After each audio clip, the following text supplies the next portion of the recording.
Well, welcome everybody to the launch of the National Aboriginal and Torres Strait Islander Health Plan for 2021 to 2031, a 10-year plan to help improve Indigenous health. And I just want to acknowledge Donna Murray, Tom Calma, Dawn Casey, Pat Turner, and so many others who've assisted in the development of this plan. We know the challenge. Indigenous life expectancy is still well below that of the Australian average.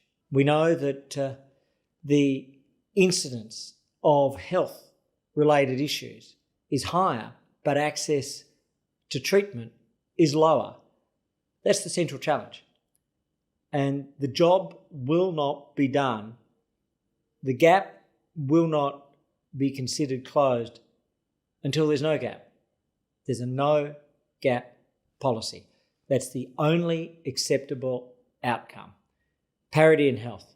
So the progress has been great, whether it's in terms of our children's health, whether it's reduction in smoking rates, whether it's reduction in mortality, increase in life expectancy. But there is still a significant gap. And therefore, that's why we need this 10-year plan, which is the result of a partnership.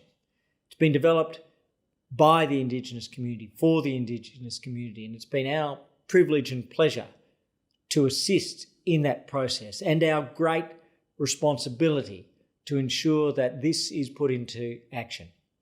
At the last budget, over $781 million of additional funding for Indigenous health.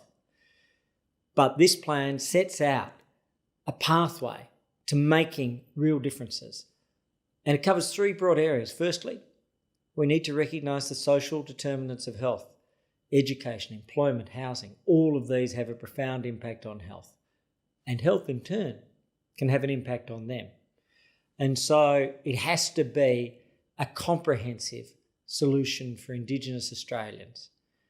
The second thing is the health markers themselves, of working to ensure that there is access, and there are initiatives which we're taking in the coming mid-year economic forecasts which build on the $781 million that were put in place in the last budget and the work of previous years. And in particular, this is about focusing on access to doctors and the great revolution of telehealth, as well as incentives for medical professionals to operate in Indigenous Australia are so important. But the training of young Indigenous Australians as doctors, as nurses, allied health professionals, Indigenous health workers, that is indispensable, because if people come from community, they are more likely to understand community and to come back to community.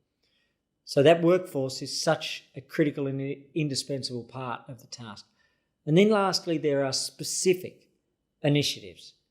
For me, working with Pat and Dawn and Donna and Tom and so many others, the goals of ending avoidable Indigenous blindness by 2025, of ending avoidable Indigenous deafness by 2025, of ending rheumatic heart fever as a fatal condition by 2030. These are real, tangible, significant, not to be compromised upon. These are things for which to fight, and it's my privilege to be able to join you in that battle around tangible, specific goals which will deliver better outcomes.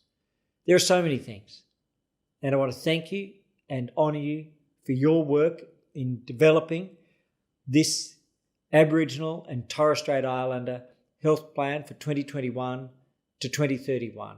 And I am delighted to launch the Indigenous Health 10-year plan.